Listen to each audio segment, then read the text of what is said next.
श्री गणेशाय नमः, श्री कृष्णाय नमः, श्री सरस्वती नमः।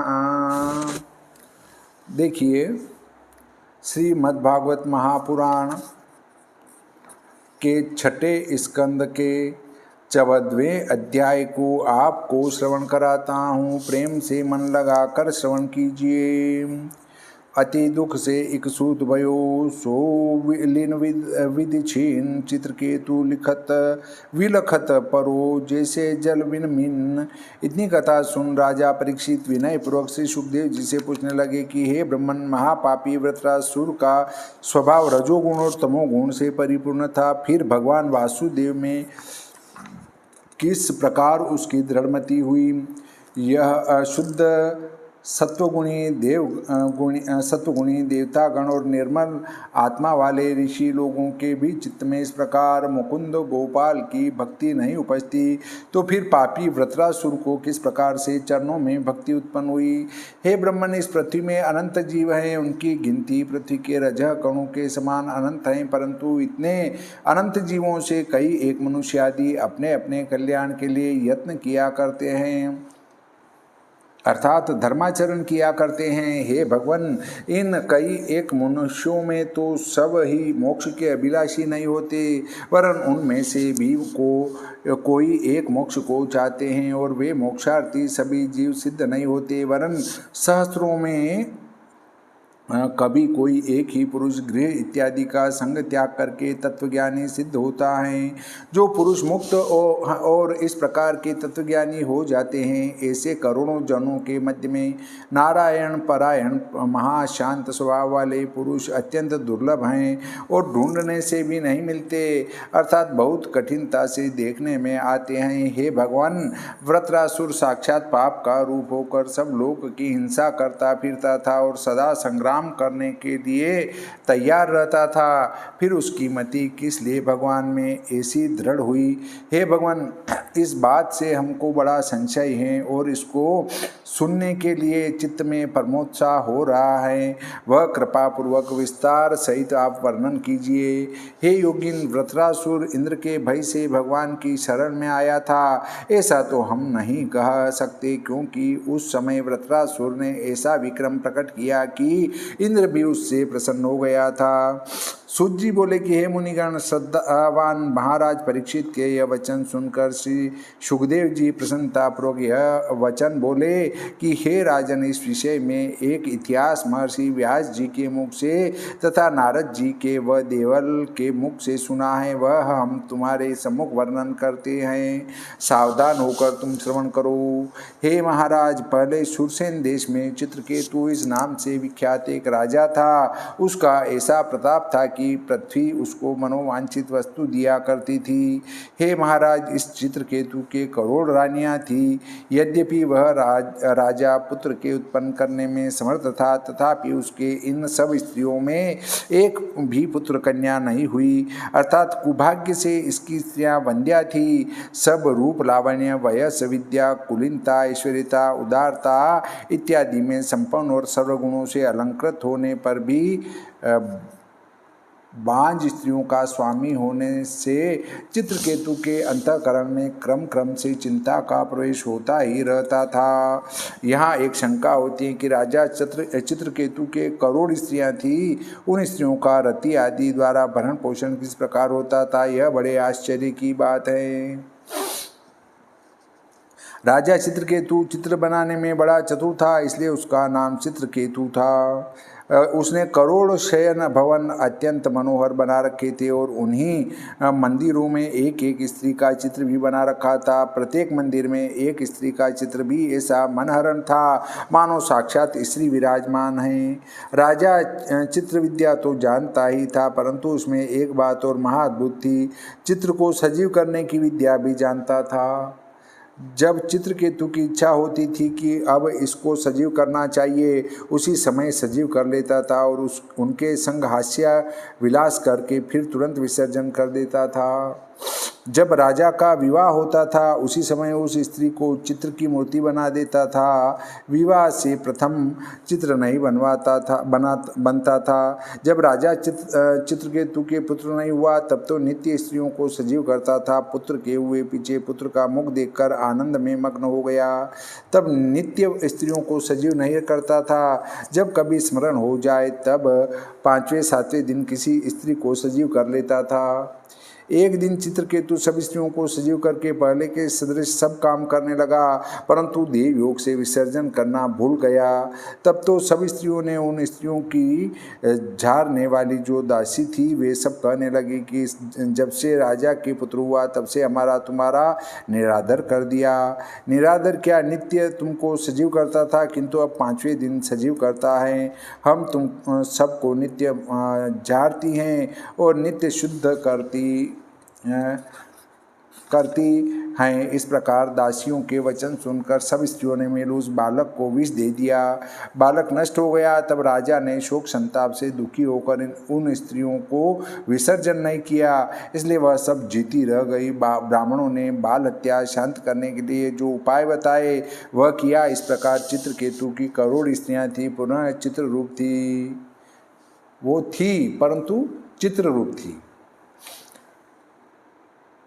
इसलिए समस्त संपदा सकल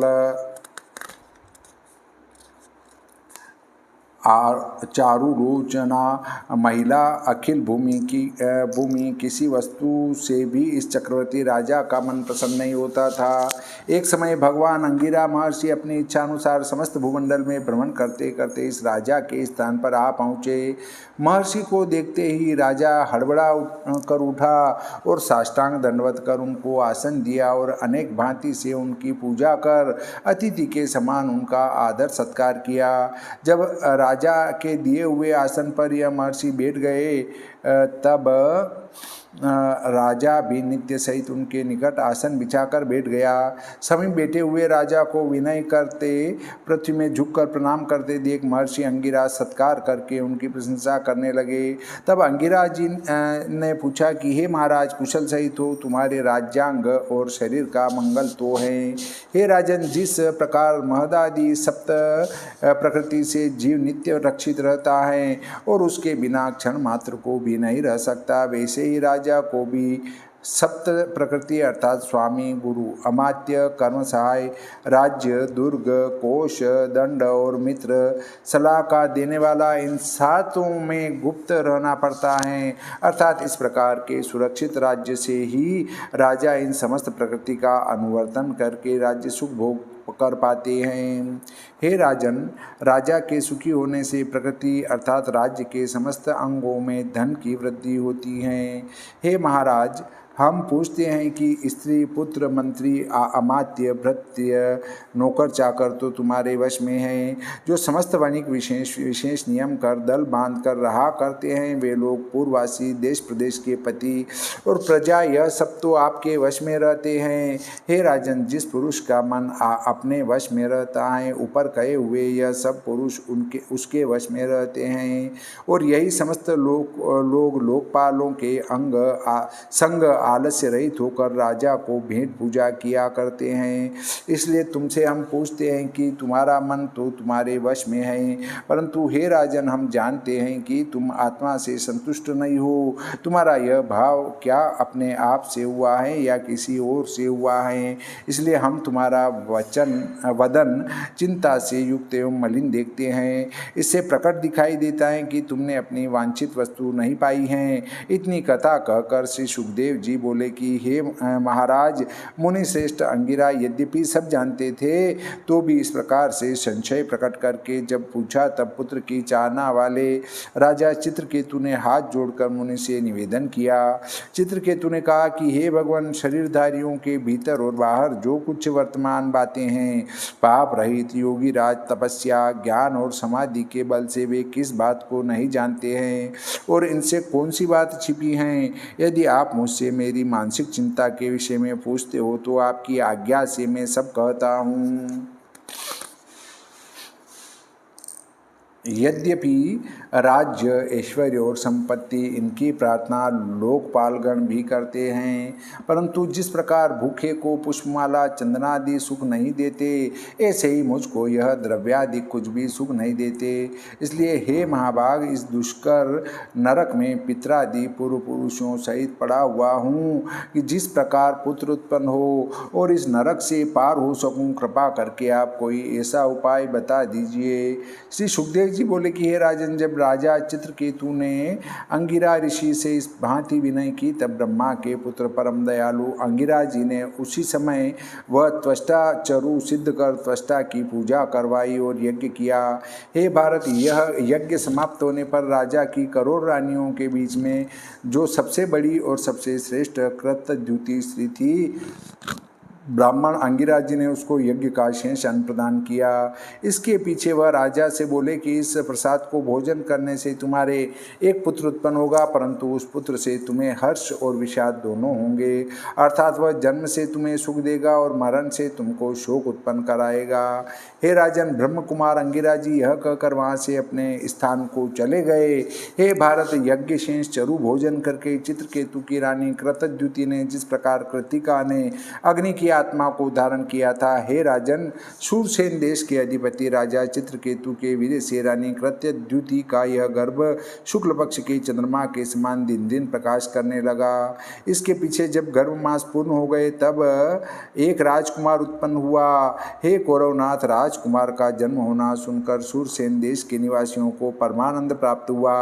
राजा चित्रकेतु पुत्र का जन्म सुन आनंद सागर में मग्न हो गया और स्नान ध्यान कर पवित्र हो सुंदर सुंदर वस्त्र पहनकर ब्राह्मणों से यथाविधि आशीर्वाद पाकर अपने पुत्र का जात कर्म और संस्कार विधि पूर्वक कराया।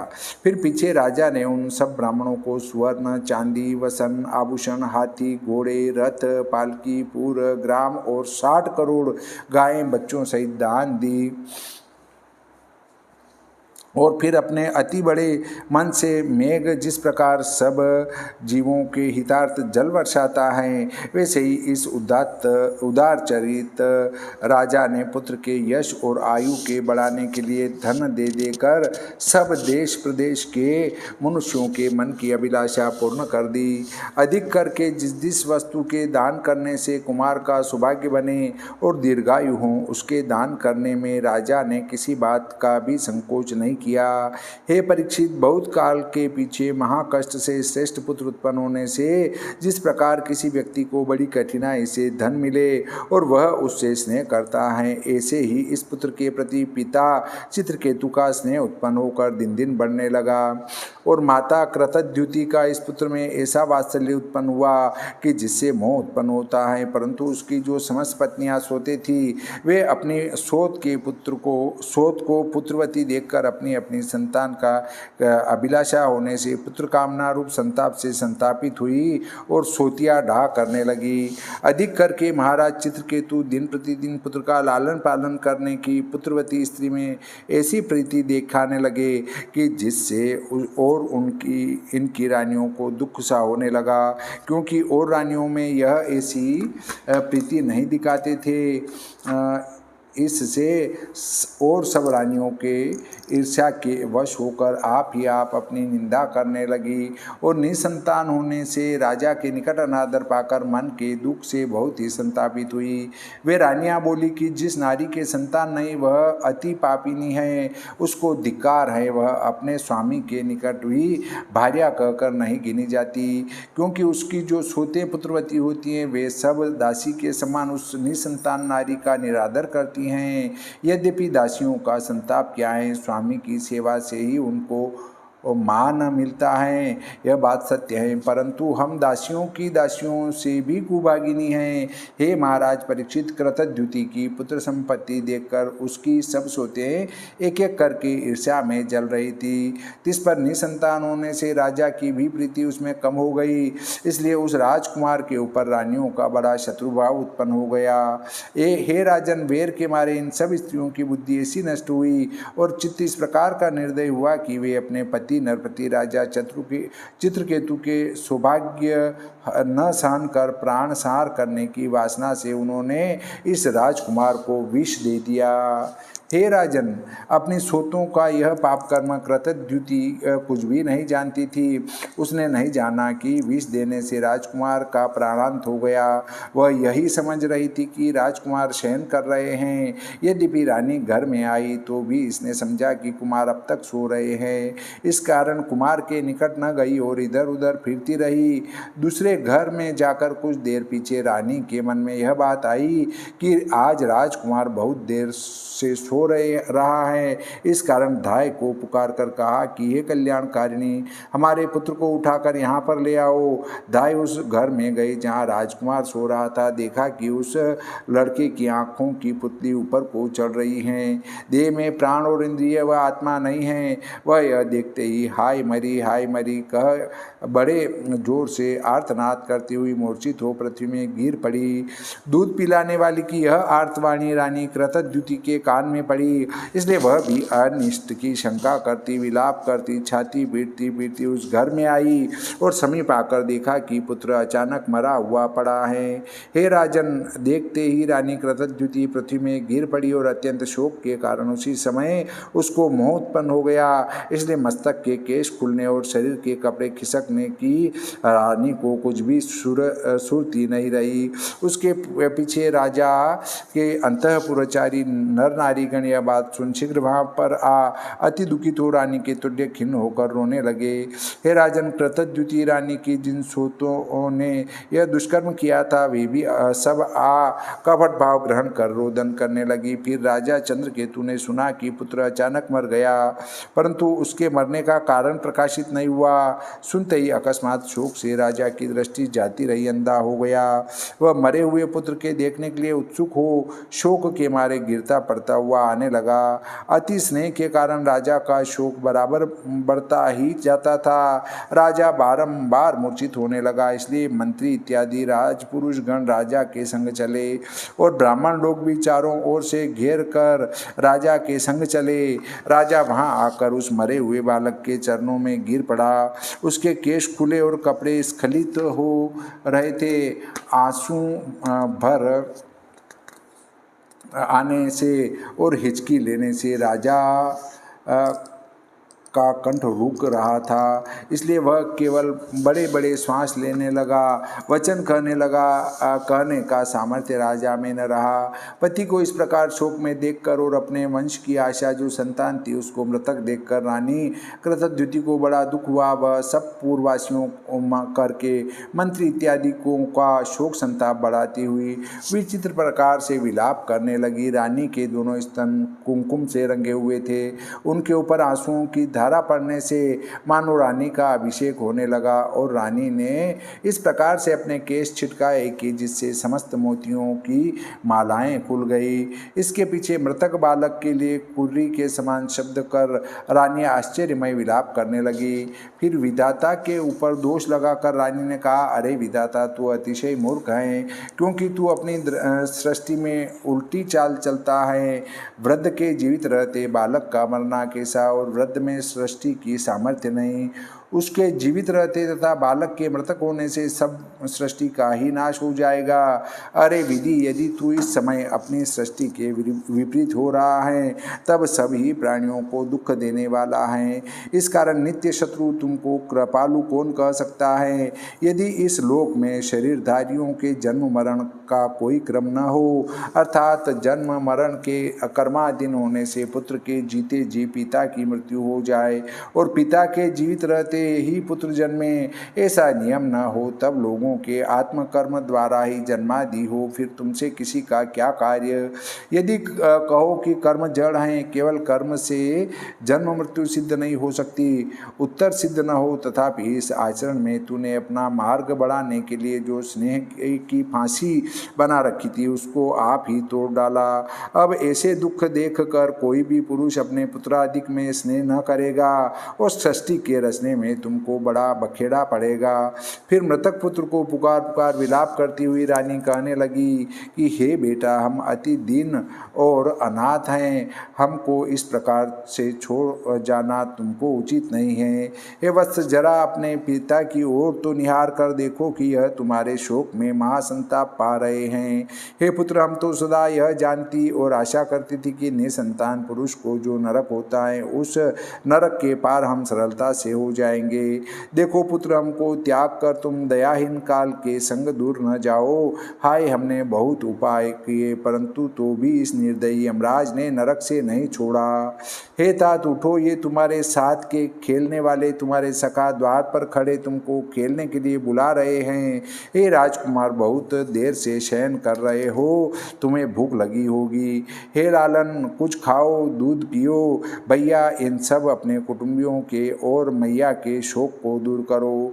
हे प्राणपुत्र, हम बड़ी अभागिनी हैं कि जो प्रथम ही हमने यहाँ आकर तुम्हारे मुख कमल का मनोहर स्नान नहीं देखा। हाय, अब तक भी बेटे के मनोहर वचन हमको सुनाई नहीं देते हैं। हे वत्स, तुम्हारे दोनों नेत्र बंद हो रहे हैं। क्या क्रूर काल तुमको लोकांतर में, जहाँ से फिर आना जाना नहीं होता, ले गया है। इतनी कथा कह योगी वर्षि सुखदेव जी बोले कि हे कौरव वंशावतंस परीक्षित, जब कृतद्युति पुत्र के लिए इस प्रकार से शोक कर रही थी, तब राजा चित्रकेतु रानी के अत्यंत विलाप से महासंतापित हो पुत्र पुत्र पुकार धाड़ मार मार कर रोने लगा। हे राजन, इन स्त्री पुरुष दोनों का विलाप देखकर राजा के नौकर चाकर नर नारी सभी रुदन करने लगे।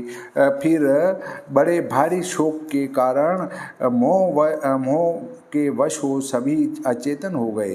हे कौरव्य, जब चित्रकेतु राजा के ऊपर इस प्रकार का दुख पड़ा, तब यह वृत्तांत महर्षि अंगिरा जी जानकर नारद जी के साथ वहाँ पर आए।